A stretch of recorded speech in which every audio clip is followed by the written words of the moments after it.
Cepat sikit. Terangkan.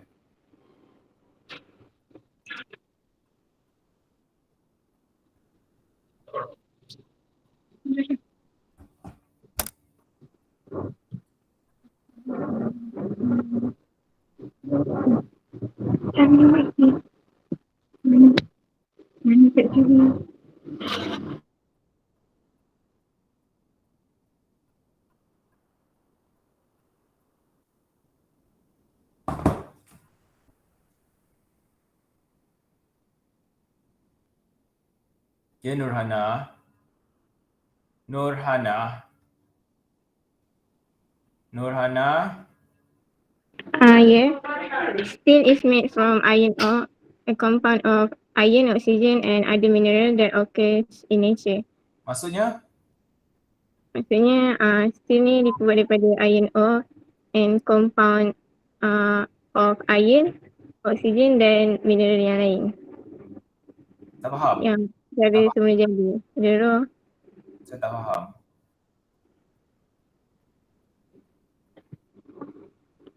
Ada berapa peringkat untuk penghasilan steel?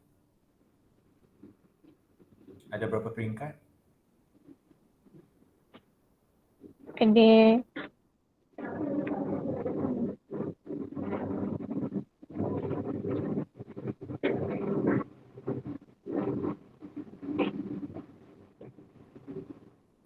ada 3 peringkat Doktor. Yang pertama? Primary steel making, secondary dengan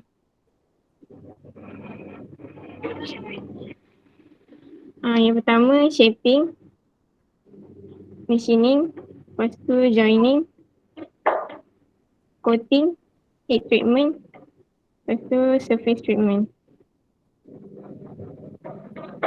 Okay.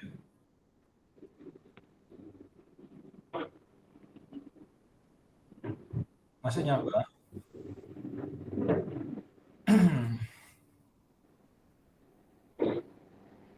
Sebab saya tak faham apa awak cakap. Tolong pemudahkan apa yang awak cakap.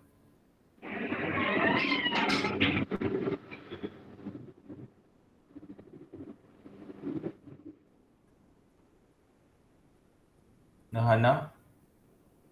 Ya. Yeah. Awak pemudahkan apa awak cakap, saya tak faham apa awak cakap. Okay, kejap.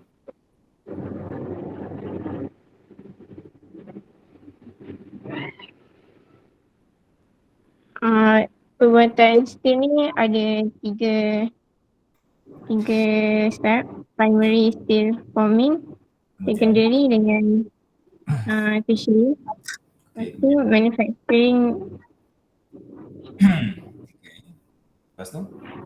Lepas tu the final step to steel production adalah secondary form technique. Iaitu yang dibuat ada 6 cara. First shaping, machining, joining, coating dengan heat treatment dengan surface treatment. Kalau shaping tu dia guna cold rolling method, machining guna drilling method, joining maksudnya welding. Lepas tu kalau coating dia galvanize with zinc or cold coating and electro coating. Lepas tu heat treatment, usually tempering dengan surface treatment, carbonizing.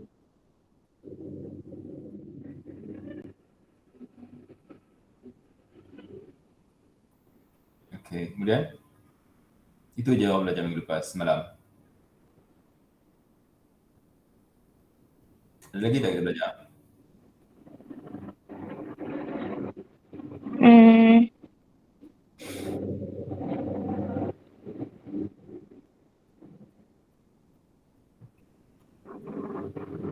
Itu je. Ada lagi tapi Ya, apa lagi kita belajar? Itu je.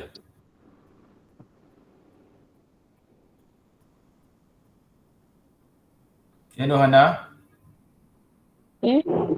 Apa lagi yang kita belajar? Belajar pasal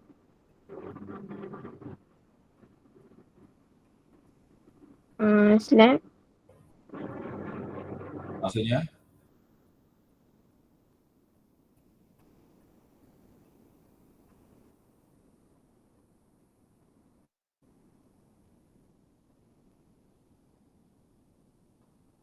Nurhana. Nurhana. Nurhana.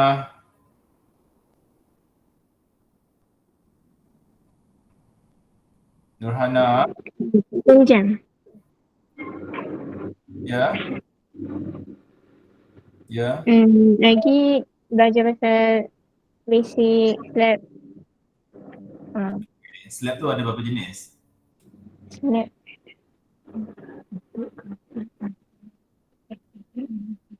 Untuk ground slab ada 2, suspended dengan non-suspended. Kita pernah masa pula lah kita belajar suspended slab tu. Ada one way dengan two way kan? Betul-betul. Bila masa awak jumpa one way, bila masa awak jumpa two way?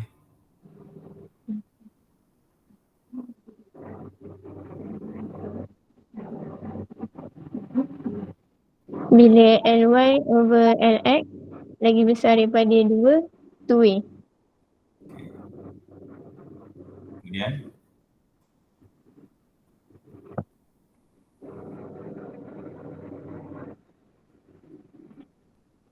Kemudian? Sorry doktor? Lagi satu tu apa? Lagi kalau Ly over Lx lagi kecil daripada 2, one way. Mana boleh kecil dari 2 one way?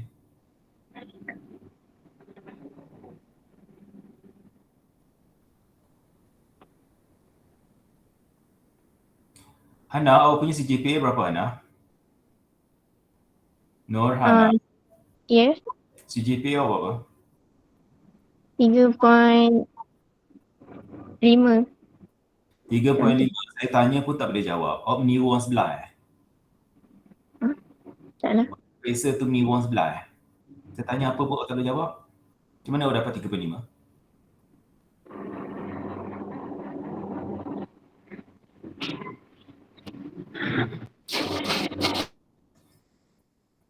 Okey, baik.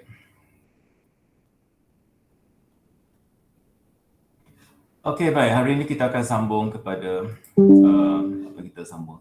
I think semalam kita dah habis sampai sini. Betul tak? Betul tak semua? Betul. Betul. Okay, so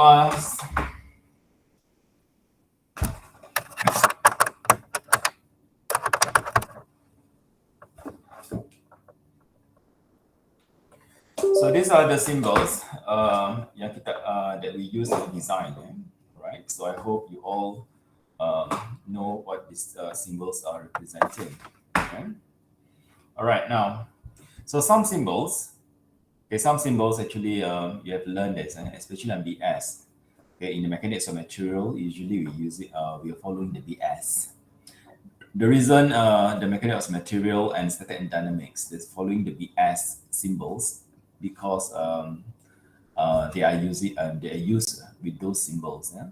But in EC code, they are somehow the symbols are different.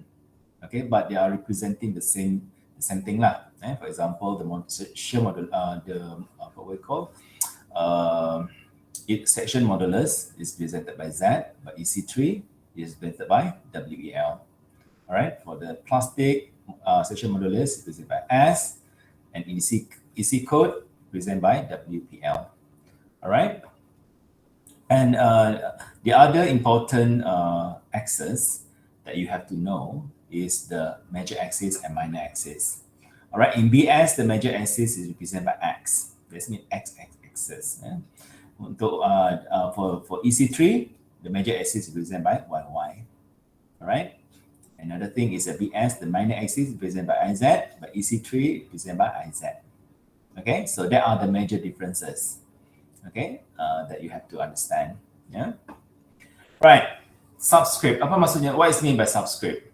So this W This EL, PL, Y, Z, that is called a subscript. Boleh faham? Boleh faham tak? Okay. Bagi sebagai subscript. Yes. Oh, yes. Boleh faham Okay, right now. So the ED is stand for the design value of an effect. It's essentially adalah value coming from the section from the mechanism of material ataupun such analysis lah. Alright. So when we have VED and MED, so these values is we're taking from the Vmax and Nmax. Okay. Alright, biasanya kita ambil the Vmax dan Mmax lah untuk ED. Okay, so this is the design value, okay, from an effect lah. Okay, yang disebabkan oleh dari luaran. The forces or the moment that is taken place when the external forces is acting. Okay, so and then yang RD ni adalah design. So this is design resistance. When we're talking about the design, we are talking about the cross section that you need to design, okay, or I mean the sizes of the cross section that you need to provide, okay, in order for the cross section of the structures to resist the applied forces of the ED. Okay, so we're talking about design. Of course, we're talking about resistance. Basically, we're talking about designing the sizing, the sizes, okay, the cross section size, and so on. Okay. So in here, if we want to make sure that the cross section is able to resist the shear, it must have the cross section sizing must able to resist a proper resistance, right? So this is VRD and RRD. And then of course we have to check the VED divided by the VRD. It should be less than 1. Of course, this value must be larger than that, okay, in order for the section able to resist the load, okay, in terms of shear, in terms of moment, okay, MRD, all right, the cross section must be able to resist, okay, the applied moment, all right, that is imposed to the structure. All right, when you have a subscript like WEL, this one is come for elastic. Okay, and the plastic is WPL, right? I hope you all pernah belajar structures plastic analysis. Okay, dalam plastic analysis banyak, I believe you all dah banyak belajar pasal sectional modulus untuk plastik. Alright, so this is a Greek letters. Apa itu Greek? Okay, dalam bahasa Melayu kita panggil sebagai orang, kita sebagai bahasa Yunani. Okay, right. Greek ni letters ni adalah huruf-huruf Greek atau huruf-huruf Yunani. Biasanya awak jumpa orang Greek ni kat mana biasanya? Apa tahu? Dekat mana awak akan jumpa banyak orang Greek? Where are you going to find the Greek people? Dekat mana? Dekat satu negara yang nama dia adalah Greece. Ya. Yang paling banyak adalah Greece. Saya rasa kalau you belajar dalam sejarah dulu, if you learning from the ancient Greece tu, sebenarnya tamadun Greek, tamadun Greek yang pertama sekali sebenarnya adalah dekat tamadun Rome. Pada hari ini adalah negara Itali. Itu di mana tamadun Yunani Purba ataupun ancient Greek bermula. Okay, tak apalah, itu cerita sejarah. Doesn't matter. Negara Greece ni, awak akan jumpa banyak letters ni. Sebenarnya datang daripada huruf-huruf Greek. Okay. So alpha, bila masa awak akan jumpa banyak guna alpha ni? Bila masa kita banyak guna alpha? Ini adalah coefficient. Okay. Contohnya when we have alpha thermal umpamanya. Ini adalah thermal coefficient. Alright. Itu ada alpha. Beta, ini beta. Okay, beta, gamma. Gamma biasanya untuk apa gamma? Hello, ya? Ya. Doktor punya suara dia macam jauh sedikit dengan mikrofon. So tak berapa boleh dengar. Untuk saya lah. Okay, right. Sekarang boleh dengar? getting better now? Hello? Sekarang okey sikit. Sekarang okey. Alright now. Dia boleh dengar lah, tetapi dia kadang-kadang dia akan macam tak dengar sangat. Okay. Right. Tak apa. Well, there's nothing I can do. Internet is internet. I've tried my best to make sure that all of you hear my voice. Okay, sekarang boleh dengar everybody? Boleh Datuk. Ya, boleh. Terima kasih Pak. Right. Bila masa kita akan jumpa gamma? When are we going to see the gamma? Biasanya digunakan is we use it stand for density. Alright, biasa that is where kita akan jumpa gamma banyak. Delta kita akan jumpa untuk deflection. Okay, that's where we're going to see a delta. Epsilon awak akan jumpa kat mana epsilon ni?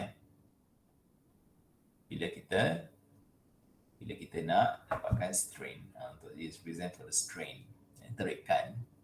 Zeta ini adalah simbol lain. Eta ini biasanya awak akan jumpa untuk angle, sudut. Iota, kappa, lambda ini biasanya dalam fizik banyak pakai, especially untuk wave length. Nu ini biasanya awak jumpa kat mana nu ni? Ini biasanya awak akan jumpa dekat friction coefficient. Pernah belajar tak friction coefficient? Hello? Pernah. Okay, itu friction coefficient. Itu perkali geseran. Biasanya awak akan jumpa ni. Ni awak akan jumpa dekat Poisson ratio. I hope you all still remember what is the Poisson ratio means. Okay, ini adalah psi, ini adalah omicron, ini pi, saya rasa semua pun tahu. Ini adalah rho. Okay, rho ni biasa jumpa dekat mana?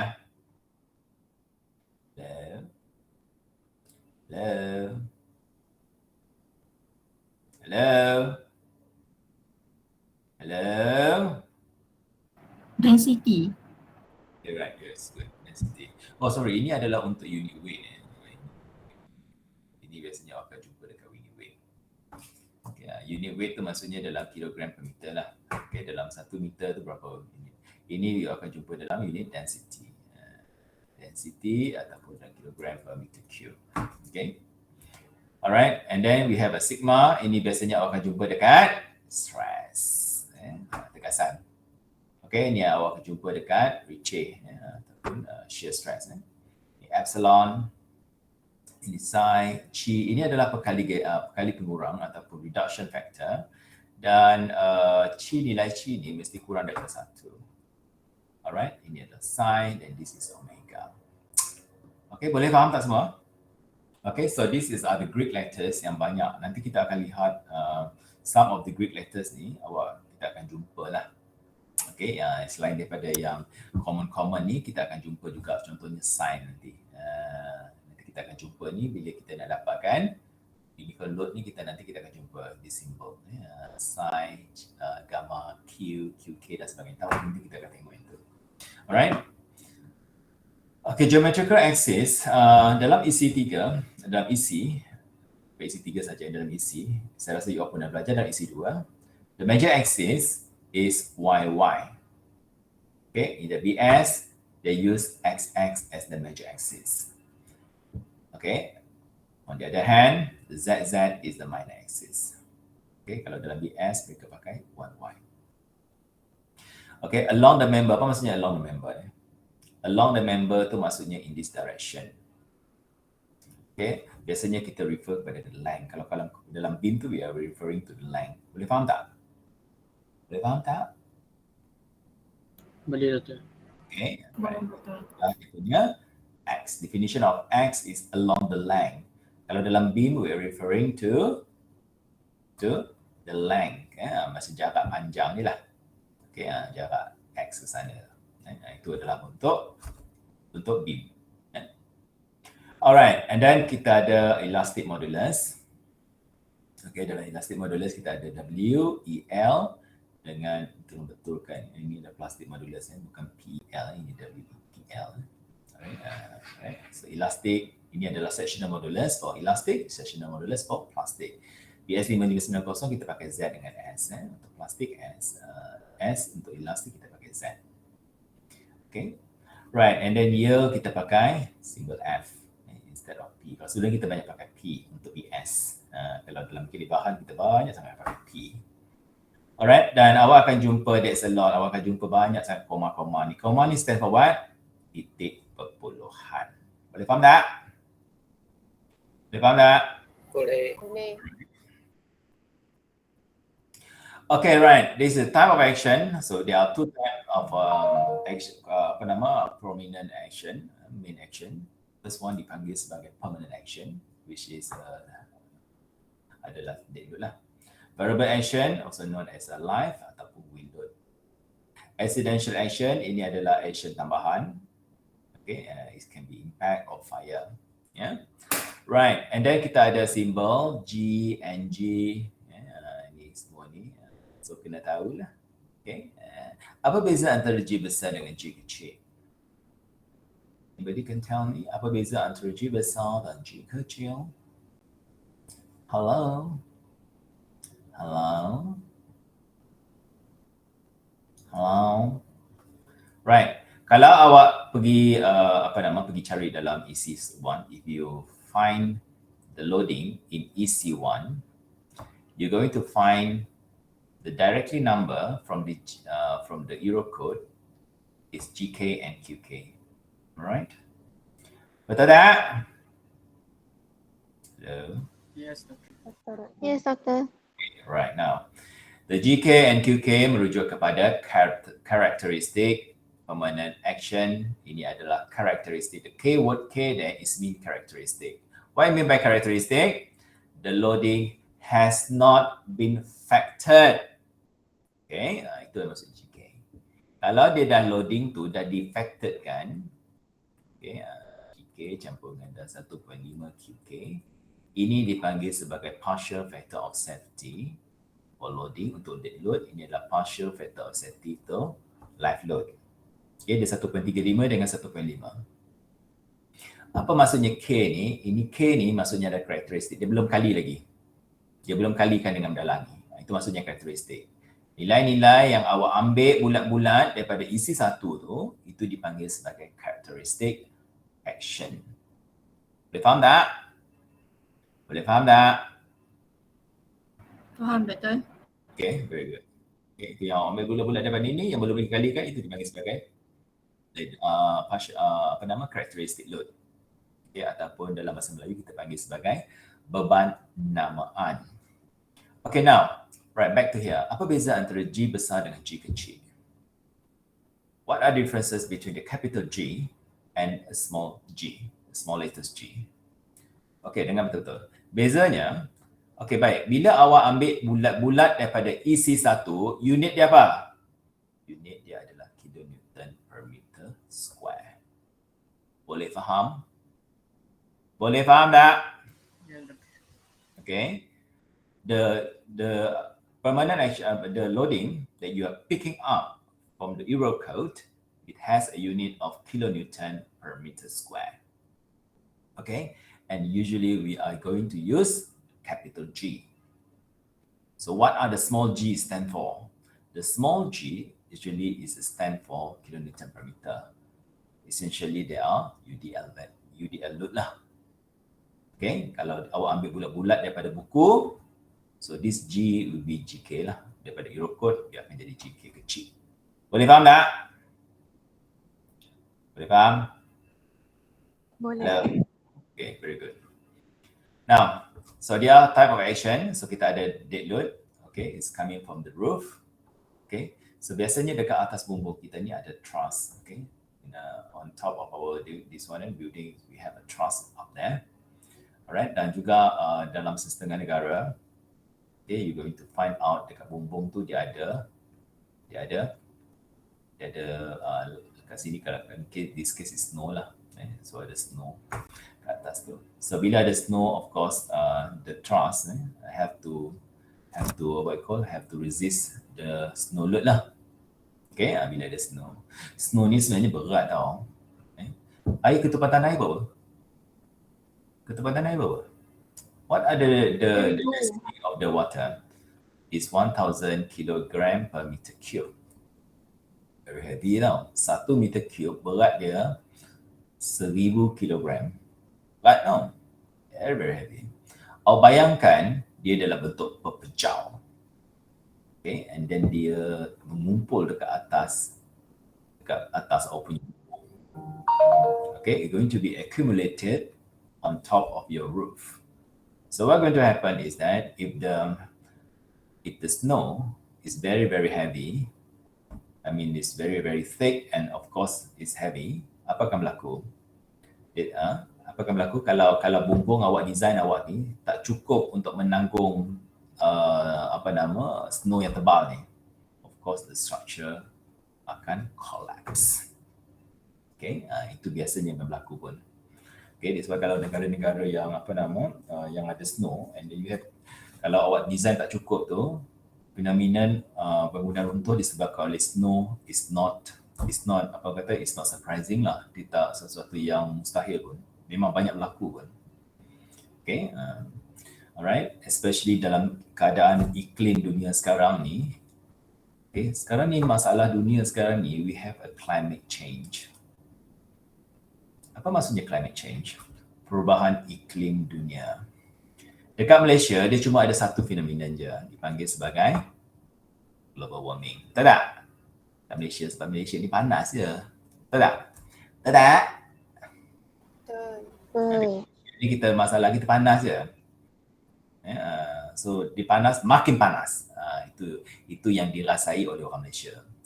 Tapi kalau negara yang ada 4 musim, okay, pada masa winter, dia punya snow dia tu, okay, instead of the snow tu, biasanya snow kalau pada 30-40 tahun yang lepas, snow biasanya dia nipis je. Dia cukup cantik je untuk basah-basahkan dekat jalan. Okay, tetapi disebabkan oleh climate change, perubahan iklim dunia tu, kalau awak baca dalam berita, kadang-kadang snow ni sampai 1 meter, kadang-kadang sampai 2 meter. Okay, kalau negara-negara barat itu sebab dekat negara barat, dia orang tak gunakan istilah global warming. Sebab kat negara barat ni, dia sejuk-sejuk sangat, panas-panas sangat. Okay, jadi dia tak ada istilah global warming. Okay, istilah dia dipanggil sebagai climate change. Sebab dia panas sangat, sejuk-sejuk sangat. Okay, bila dia sejuk sangat tu, biasanya dia punya salji tu tebal. So bila salji tu tebal, so what going to happen adalah the roof tu tak mampu nak tanggung. So dia akan, of course bila tak mampu nak tanggung, of course bangunan tu akan, struktur tersebut akan runtuh lah. Okay, disebabkan oleh climate change. Okay, sekarang ni banyak jangan ni tau. Sekarang ni dah orang kata dunia sekarang ni dah nampak sangat dah tak sanggup dah nak menanggung apa namanya tu kesan global ni, global warming. Okay. Nampak sangat dia tu. Kalau nampak banjir-banjir tu semua tu disebabkan oleh climate change tu. Okay. Dekat kutub tu angin dia punya air tu dah ais tu dah mencair, especially dekat kutub selatan kan, kutub utara dah mula cair. So of course ada banjir lah. Alright, semua tu manusia punya kerja lah tu. Okay, right now itu adalah untuk snow. And then kita ada live load. Okay, this one is from the roof. Also the live load is contributed by the walls. Okay, dan juga by the floor. Alright. Dan kita juga ada live load daripada water tank. Umpamanya kalau awak letak water tank kat atas ni. Tapi kebanyakan rumah-rumah moden sekarang ni orang tak letak water tank dalam building lah. Biasanya water tank dia akan letak kat luar. Especially kalau rumah baru tu tak ada. Kalau rumah lama je, dia still letakkan water tank tu dalam rumah. Tapi kalau rumah-rumah yang yang baru tu, biasanya water tank dia akan letak kat luar. Alright. And then untuk soil, ini saya rasa you pernah belajar tak dalam foundation umpamanya. Dia ada satu traction yang akan bawa ni pressure daripada tanah tu, ada passive active pressure yang akan dikenakan oleh tanah kepada kita punya building. Pernah belajar tak? Active pressure, passive pressure, pernah belajar tak? Pernah. Right, dia semakin dalam adalah ni, semakin tinggilah pressure ni. Pressure ni dia buat apa? Pressure ni buat apa? Apa yang dia buat? Apa masalahnya? Ada masalah ke? Dia apa nama, ada pressure kat bawah tanah ni. Ada masalah kan? Ada problem kan? Apa masalah dia kat bawah? Ada, Apa dia benda dia? mungkin menjadikan sliding Very good. atau Very good, very good. Bila awak ada pressure kat bawah ni, that's why awak have to design properly. So ini dipanggil sebagai apa istilah? Saya tak tahu you all pernah belajar tak? Dipanggil sebagai overturning. Pernah belajar tak? Benar jadi pressure yang kat sini tu akan menyebabkan akan berlaku overturning. Okay, so this structure tu dia akan collapse. Jadi awak kena designkan untuk kat sini, untuk dia punya bawah ni.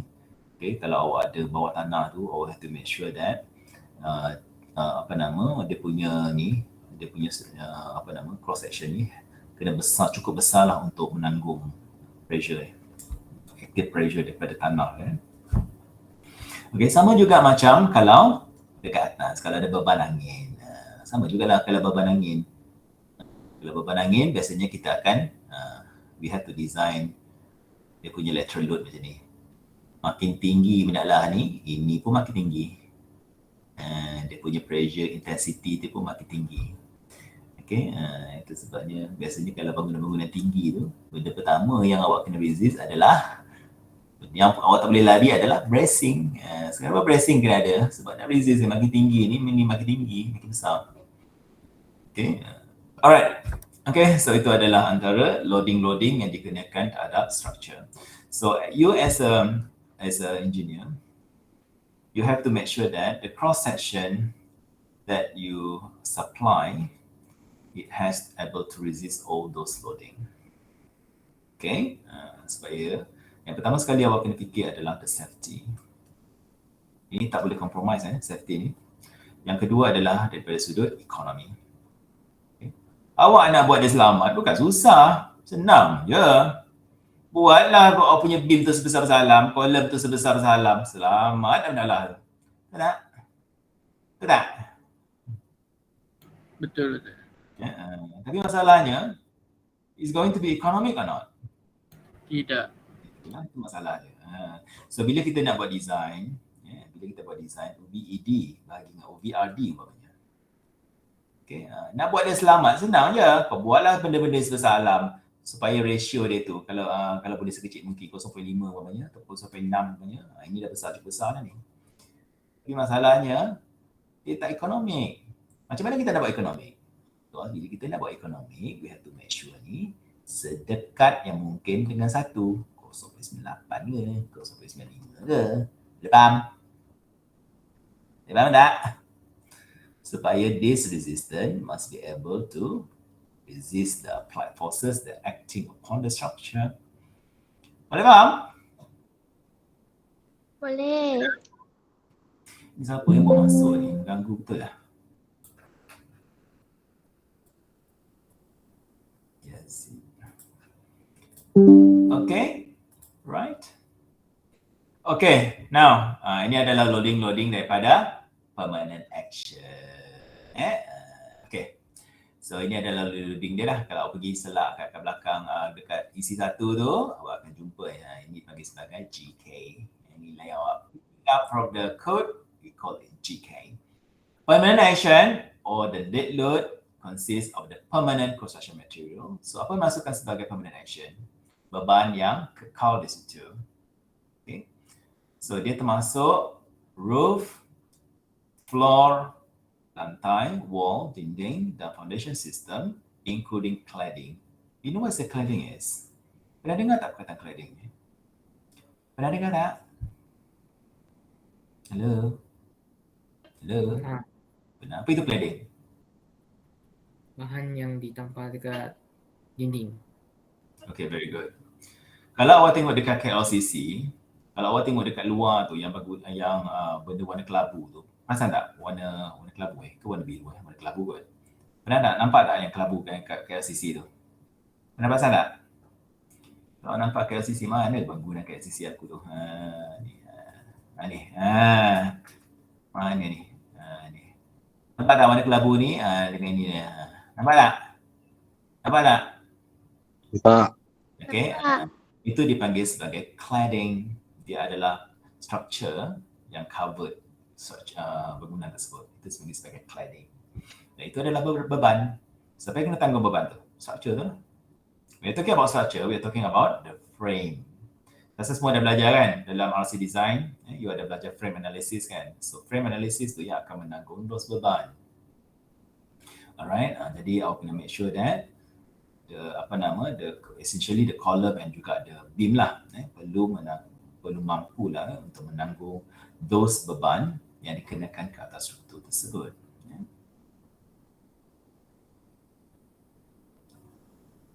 Alright, so ni adalah value-value dia. Finishes, apa tu finishes?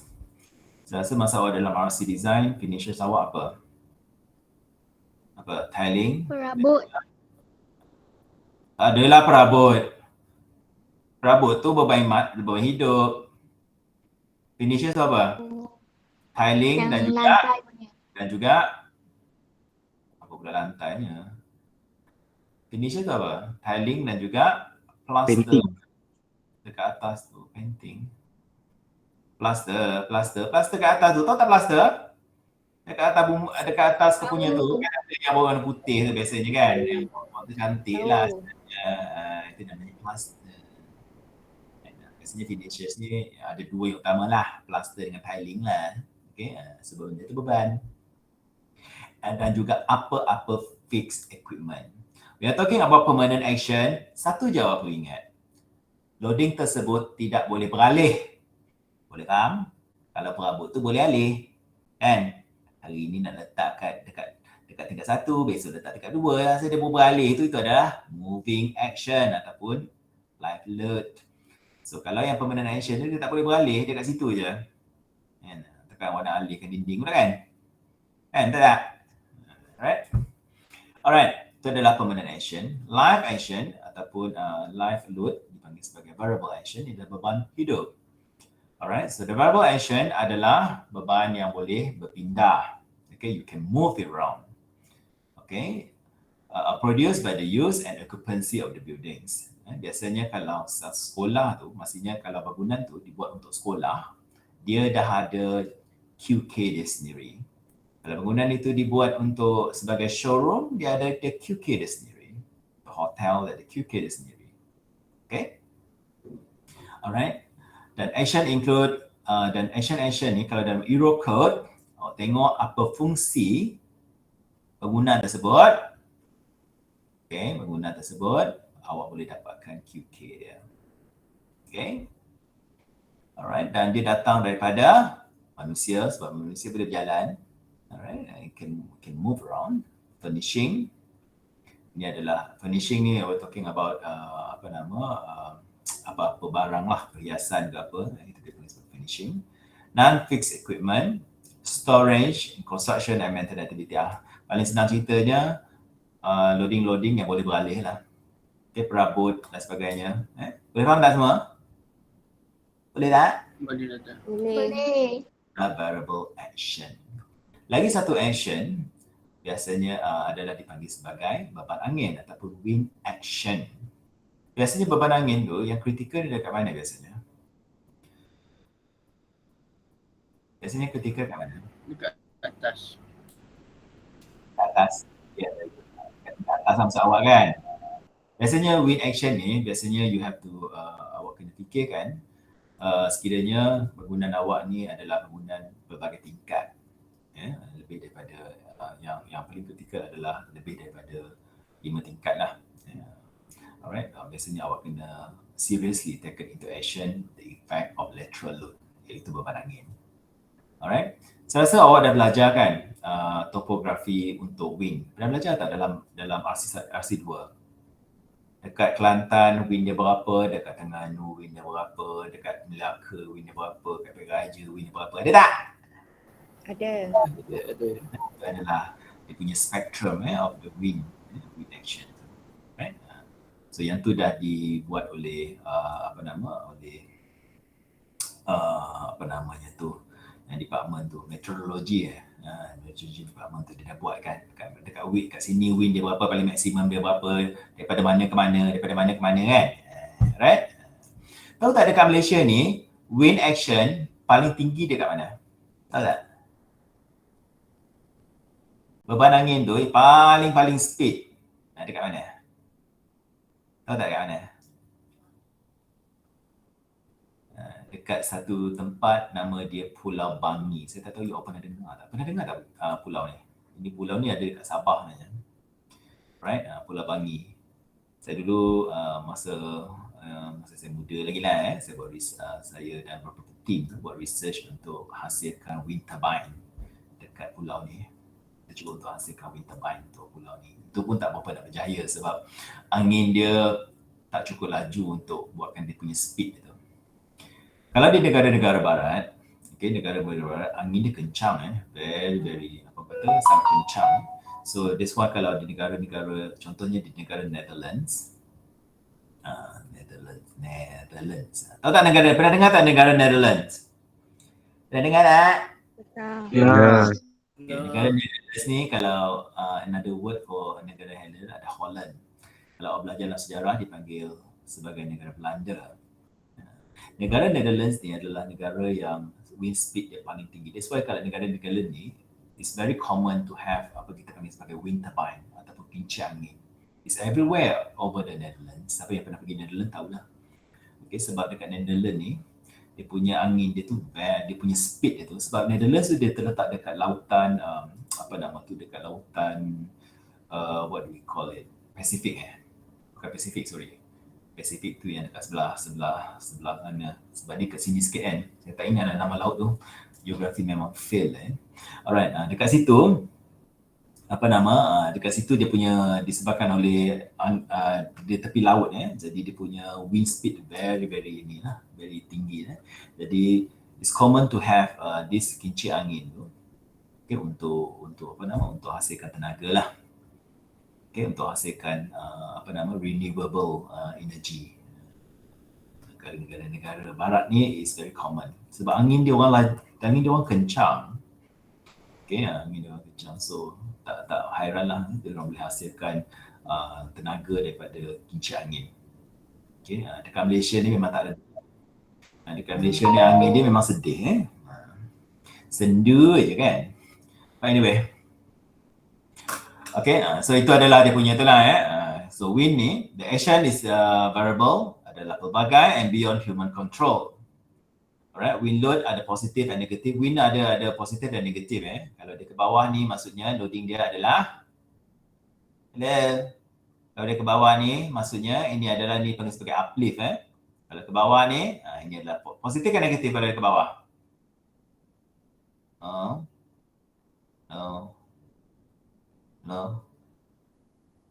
Hello. Tak tahu Saya tak dengar. Tak tahu kata. Tak tahu. Ini panggil sebagai uplift. Alright. Uplift tu maksudnya dia, apa uplift dia buat? Dia akan terbangkan atap ni ke? Tidak. Hello. Betul. You all dapat dengar ke internet? Saya internet saya tak berapa bagus ke apa? You all macam tak berapa dengar je ni. Saya pun tak tahu sebenarnya. You all boleh dengar ke saya sebenarnya? Ke lambat? Lagging ke apa? Boleh dengar sebenarnya ni? Boleh. Hanya Macam lambat masa sikit je. jelas. Lambat sikit. Alright, basic of structure design. So kita you all dah belajar limit state. Okay, so dalam limit state ni, limit state. Okay, so kita ada ultimate limit state and serviceability limit state. Alright. So principle of limit state, ingat limit state it has to follow the Hooke's law. Okay, so to ensure that the probability of operating condition reaching failure condition is so low as to be negligible. Okay. Dan as a limit state following the Hooke's law, awak kena ingatlah bahawa material itu mesti mematuhi hukum Hooke. Bila kita buat design, kita designkan dia material itu hanya mematuhi hukum Hooke. Kalau bahan yang bersifat brittle, okay, kita akan ambil failure load dia lah. Kalau bahan yang ada yielding, kita maksudnya bahan metals, kita cuma ambil dia setakat yield saja. Okay, macam steel dia cuma sampai yield saja.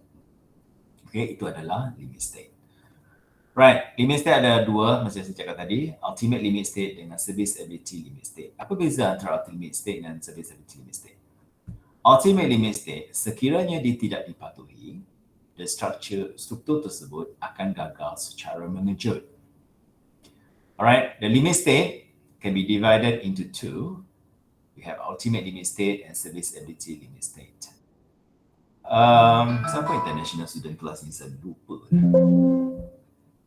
Who's the international student in this class? Are you there? Yes, Doctor. Okay, can you hear me though? Yes, Prof. Clear. Okay, good. So from time to time, I'm going to speak in Malay. If you don't understand of anything that you think you are missing out, please ask. All right? Okay. So since you have a repeating this subject, so I'm presuming that most of the material you already know before. All right? So from time to time, so not all of my students has a good proficiency in English. So from time to time, I'm going to speak in Malay. All right? Is that all right with you? Who's your name? Rafal, is that? Rifat, Doctor. Rafal, all right? Is it all right with you? Okay, Doctor. Okay. If you got anything that you might think that you are missing out, or something that you think is important, but you leave and speaking Malay, just let me know. Okay, I'm going to rephrase that in English. All right. From time to time, sometimes I need to speak in Malay. Some of the students they might not understand. All right. So okay, just let me know if you don't understand anything. Yeah. Is that okay, Arifal? Okay, Doctor. Okay. So I'm speaking English just because of you. Okay, so just bear that in mind. All right, now, so ultimately mistake, if there's not, if that is not satisfied, so the structure will fail catastrophically. All right, so related to the structure collapse or endanger human safety. Include excessive deformation. Apa yang maksud ultimate limit state yang penting ada dua. The first one is OBED divided by OBRD. Right? And yang kedua adalah MED divided by MRD. Okay? Alright. So biasanya kalau dua ni tak patuhi, usually the structure is called not to satisfy ultimate limit state dan biasanya structure tersebut akan gagal secara mengejut. Okay? Alright. Dan ultimate limit state kalau dia tak patuhi, masalah dia adalah bila gagal secara mengejut, apa yang masalah dia? You don't have enough warning. Have you found that? Hello? Hello? Hello? No, ini Sultan Ahmad. Hang on. Let me see. Yeah. Just give me a second. Ahmad.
Okay, sorry for that.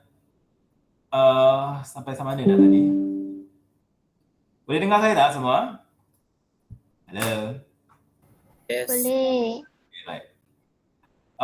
So design value, okay, right now, dalam design, saya rasa semua dah belajar. So we have a W of 1.35 GK campur dengan 1.5 QK. So this one adalah partial factor of safety for dead load. Okay, ini adalah partial factor of safety for live load. Okay, itu adalah dia punya tu. Dan W ini bila kita dah kalikan dengan partial factor of safety, W ini dikenali sebagai uniform load ataupun setengah buku dipanggil sebagai factored load ataupun setengah buku dipanggil sebagai ultimate load. Boleh faham? Maksudnya nilai W itu telah difaktorkan. Boleh faham tak? Boleh faham? Boleh. Okay. Alright, dan GK ni dengan QK itu dipanggil sebagai characteristic load. Okay. Right. Kalau untuk ini adalah untuk ultimate limit state.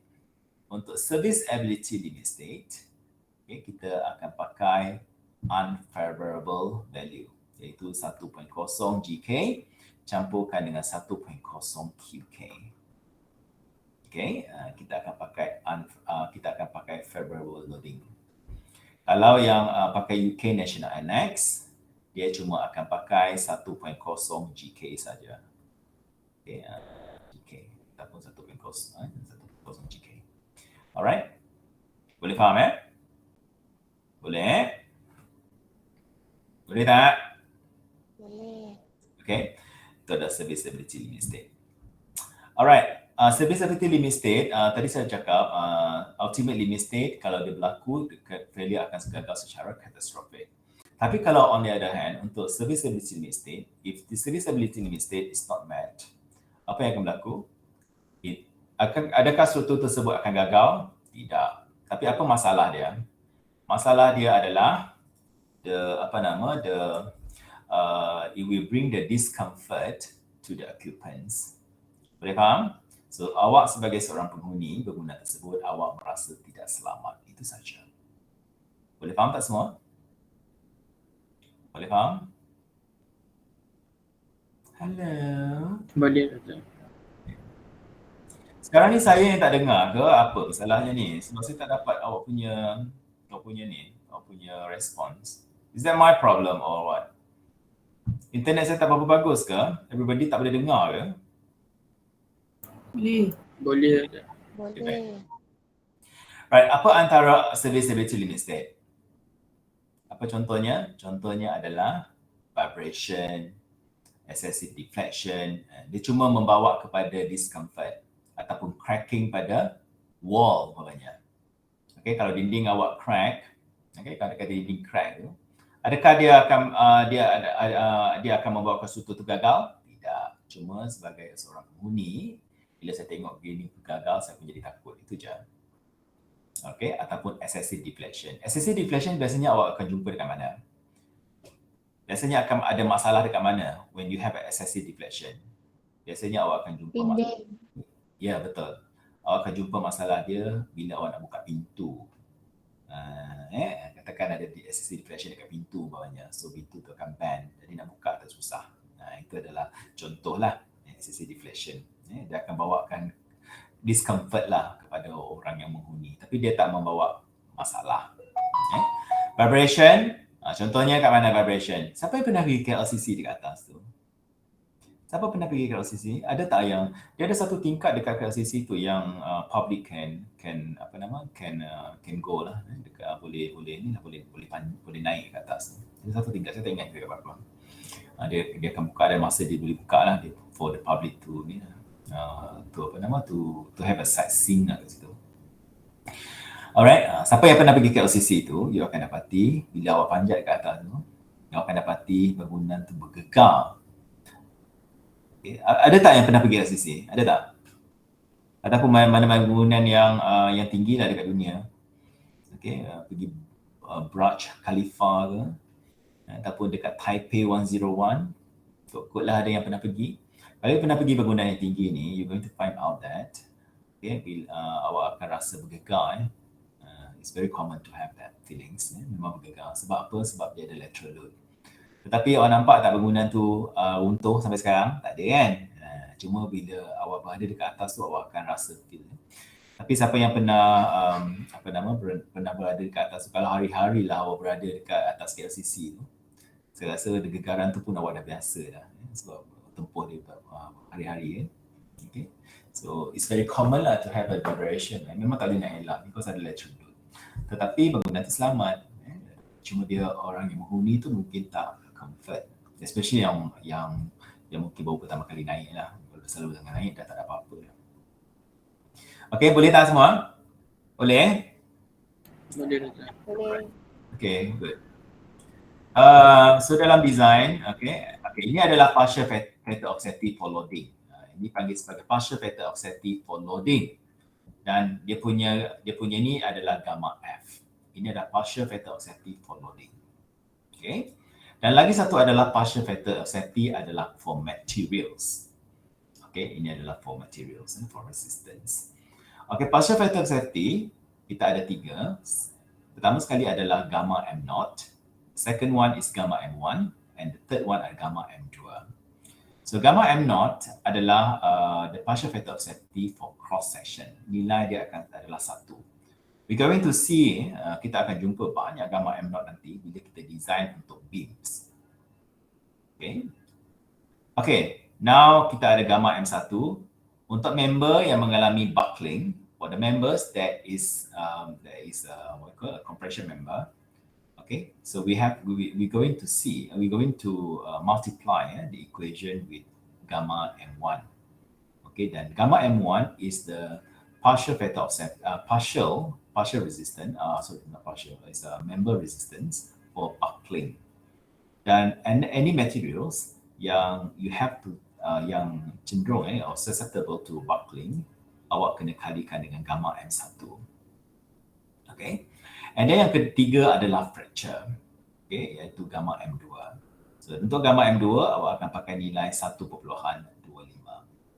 Okay, gamma M1 kosong adalah 1, gamma M1 adalah 1, gamma M2 adalah 1.25. Okay, gamma M2 nanti kita akan jumpa bila kita belajar joint.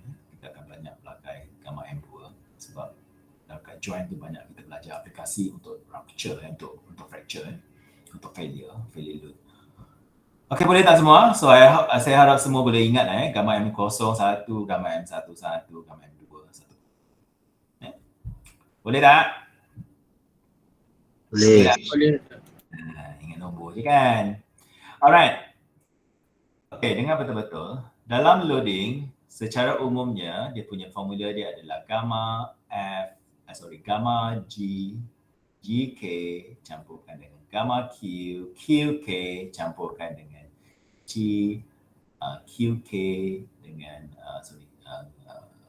gamma K dengan QK. So ini adalah dipanggil sebagai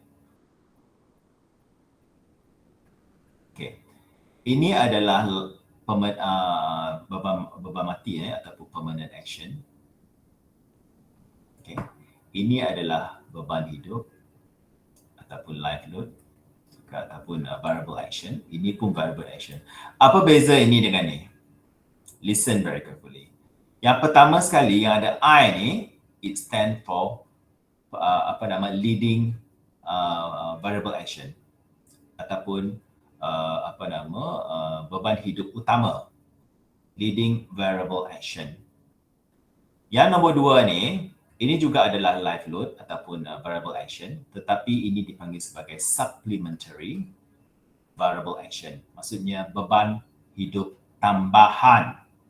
Boleh dapat tak? Boleh dapat tak? Boleh. Okay, very good. Okay. So beban hidup utama ni datang daripada mana? Ini yang datang daripada Eurocode. Okay, yang datang daripada Eurocode yang function of the building ialah apa? So the QK tu yang awak tengok daripada Eurocode, awak ambil campak dekat sini tu, itu adalah QKI. Okay, ini adalah QKI. When I maksudnya adalah leading. Okay, leading life load. Kalau yang J ni adalah supplementary, maksudnya tambahan lah. Life load tambahan. Okay. Untuk live load tambahan ni, okay, awak ini adalah QK. So nilai ni kalau dalam isi kod adalah 1.5 sama je dengan ni sama je. Alright. Dan ini adalah live load dia punya supplementary live load dan awak kena kalikan dengan faktor ni. Nampak tak benda ni? Macam tongkat setan ni, itu dipanggil sebagai psi. Boleh tak semua? Boleh tak? Boleh. Okey, baik. Psi ni kalau awak tengok dalam table ni, dia ada 3. Okey, dia ada 3. Maksudnya apa? Maksudnya bila awak ada supplementary action ataupun beban hidup tambahan, awak kena tentukan dulu yang mana satu yang paling utama. Okey, ini beban tambahan Beban tambahan ni adalah merangkumi beban-beban, contohnya adalah snow, wind dan juga live load tambahan yang awak rasa tambahan daripada yang leading ni. Okey, awak kena tentukan dulu yang mana satu kosong, 1 dengan 2. You have to make a priority. So which supplementary action is dominant? Dan awak kena buatkan priority dia. Kalau gamma kosong ni, psi kosong ni merujuk kepada that is the supplementary yang utama lah, yang nombor 1. Okey, kalau psi 1 ni maksudnya yang kedua, ini adalah yang ketiga. Dan awak kena kalikan dengan faktor-faktor dia. Okey, berdasarkan priority yang awak dah tentukan. Okay, so of course the designer have to decide lah yang mana satu loading yang akan jadi dominant. Okay, untuk loading tertentu tu. Katakan kalau snow tu awak rasakan dia adalah yang paling utama, you have to take psi note ni adalah sebagai 0.5. Kalau wind tu adalah yang nombor 2, awak kena ambil dia sebagai psi 1 dan awak kena ambil 0.2. Boleh faham tak? Boleh faham? Okey, itu adalah cara. Nanti kita akan belajar contoh dia. Okey, so sebagai seorang kalau ada supplementary ni awak kena buatkan priority.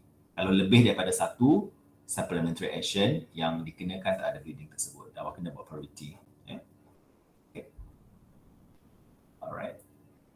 Okey, QK adalah karakteristik. Dan ingat apa itu karakteristik? Beban yang belum dikalikan dengan partial factor offset T. Okey, dan ini awak nampak ni, ada ni. Ini adalah untuk supplementary variable action ataupun beban hidup tambahan. Okey, yang selain daripada leading variable action. Okey, so kalau priority daripada kosong ni, maksudnya ini adalah yang pertama sekali awak prioritaskan dia. Ini adalah yang kedua, ini yang ketiga. Okay, so faktor-faktor ni awak kena tengok balik kepada table ni. Table ni dia tak sependek ini Kalau awak pergi kepada EC3, kalau pergi ke table A1.1 ni, table ni ada panjang ni sampai ke bawah tau. Nah, ini dia punya ringkasan dia saja. Dia ada panjang lagi ke bawah tu. Okay, alright. Boleh tak semua? Boleh tak? Boleh Doktor. Okay, baik. Now, combination of action. Okay, so for each critical load case, the design value of effect of action shall be determined by combining the values of action that are considered to occur simultaneously. Okay, so each combination should include a leading variable action. Leading variable action ni ingat lagi tak? Yang ada Q, K, I tadi tu. Okay, kita ada W tadi adalah sini gamma Q, QK, G, Allah ya. Gamma G, GK campurkan dengan gamma Q, QKI, ini I campurkan dengan psi ni, QKJ dengan gamma Allah gamma QJ. Ini adalah supplementary. Okay, ini supplementary. Alright, ini adalah leading. Okay, so this is the leading. Or accidental action, ini adalah yang supplementary tadi lah. Ada QKJ, itu beban tambahan. Okay, itu including snow, impact, apa lagi, wind dan sebagainya. Itu ada accidental action. Alright, so ini adalah so W ni, ini adalah apa orang kata, ini adalah loading uniform load. Okay, uniform load. Okay, ini adalah uniform load. Okay, right. So untuk W ni, dia ada 3 formula. Okay, untuk W, dia ada 3 formula. Yang pertama adalah 6.10. Yang kedua adalah 6.10A, 6.10B. Okay, formula asas dia adalah 6.10. Dan selain daripada 6.10, kita juga ada 6.10A dan 6.10B. Dia ada sedikit saja perbezaan. Okay. Alright. Kalau 6.10, ini adalah formula yang awak pakai, iaitu W adalah sama dengan gamma G. GK ini adalah permanent load ataupun permanent action lah.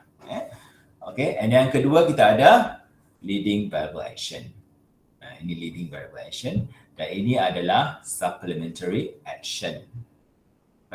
Supplementary variable action. Okay, kedua-dua ni adalah beban hidup. Cuma yang ini adalah leading, ini adalah supplementary. Alright. Okay, so ini 6.10 adalah yang basic. Boleh faham tak?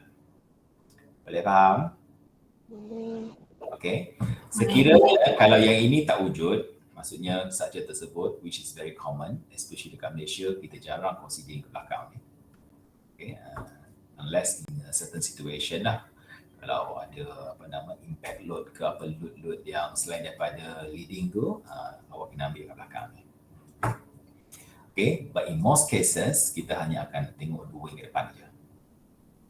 Okay, alright. Okay, so bila saya rasa awak pun dah belajar dalam RC design, bila kita buat design, awak kena dapatkan potential load cases. Okay, you have to list down what are the load cases that might likely to occur, okay, to your structure. You have to list down. Okay, alright. Contohnya yang pertama adalah 1.35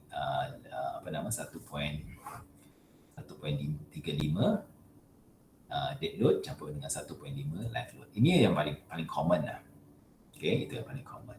Yang kedua, if your wing load is dominant, biasanya kita akan ambil yang kedua ni, iaitu 1.35 dead load campur dengan 1.5 wing load. Nah, itu yang kedua. Yang ketiga adalah 1.0 dead load campurkan dengan 1.5 wing load. Dan dia akan boleh jadi macam-macam. Awak boleh listkan lagi sampai 4, 5, 6. See how it works. Sekarang ni tak susah. Sekarang ni semua guna software. You just enter the numbers and the software will do it for you. Okay, sekarang ni tak susah sangat benda macam ni. Just you buat numbers of load cases dan awak pergi buat analisis. Okay. Kalau dalam BS, saya dah cerita dah sebelum ni. Kita akan pakai instead of 1.35, kita pakai 1.4 untuk dead load. And untuk live load, kita pakai 1.6. That's why dalam BS 5950 is very conservative. Okay, it's very quite conservative. Apa maksudnya konservatif? Dan ini lebih economic. Apa maksudnya konservatif? Hello? Pernah dengar tak perkataan konservatif? Pernah dengar tak? Pada lama. Ya, maksudnya konservatif ni kalau bahasa kasar dia adalah cold load ya. Okay, dan when we are talking about conservative design, maksudnya apa? Maksudnya design itu pasti akan selamat tetapi biasanya tidak economic. Boleh faham tak? Boleh. Pernah dengar tak conservative design? Conservative design ni bermaksud design itu pasti akan selamat tetapi biasanya tidak economic. Boleh faham? Boleh faham tak? Boleh. Okay. Okay, itu adalah maksudnya konservatif. Alright, dan isi ni lebih economic lah ya. Okay, right. Itu adalah 6.10. 6.10A, apa beza dia ini dengan ni? 6.10 okay, 61.0B, dia ada tambahan yang ini. Dia ada tambahan yang itu. Ini adalah disebabkan oleh pre-stress. Okay. Dan juga dekat sini ni, dekat leading ni, dia akan kalikan dengan psi. Even the leading also dia kena kalikan dengan psi. Itu 6.10A. Boleh faham tak? Maksudnya ini adalah leading variable action tadi kan? Ini adalah supplementary kan? Kalau awak guna yang 6.10, dia tak perlu kalikan dengan psi untuk leading. Boleh faham tak? Boleh faham? Boleh Dr. Okay. Tapi untuk 6.10A, awak kena kali. Okay. Walaupun untuk leading. Kalau 6.10 tadi ni, sebelum ni tadi, awak kena hanya kalikan dekat supplementary saja. Tapi untuk 6.10A, leading pun kena kali. Okay. Ini 6.10A. 6.10B, dia hampir sama dengan 6.10A, cuma bezanya dekat live load awak ni, dia ada satu formula dipanggil sebagai psi. Dan nilai ini adalah sama dengan 0.925. Yang lain-lain dekat belakang ni adalah sama dengan dekat sini. Cuma yang kat depan ni saja, dia ada, awak kena kalikan dengan partial factor of safety lagi sebanyak 0.925. Boleh faham tak? Boleh faham tak? Boleh. Itu saja beza dia. Okay, 6.10A dengan 6.10B. Dia hampir sama. Dia memang sama pun sebenarnya. Cuma dekat depan ni saja, awak kena kalikan dengan psi. Dan kita ambil psi itu sebagai 0.925. Dan dalam design, kalau awak pernah tengok kepada design dalam code, okay, kebanyakan designer sangat prefer kepada ini. Sebab loading kat sini adalah loading yang terendah.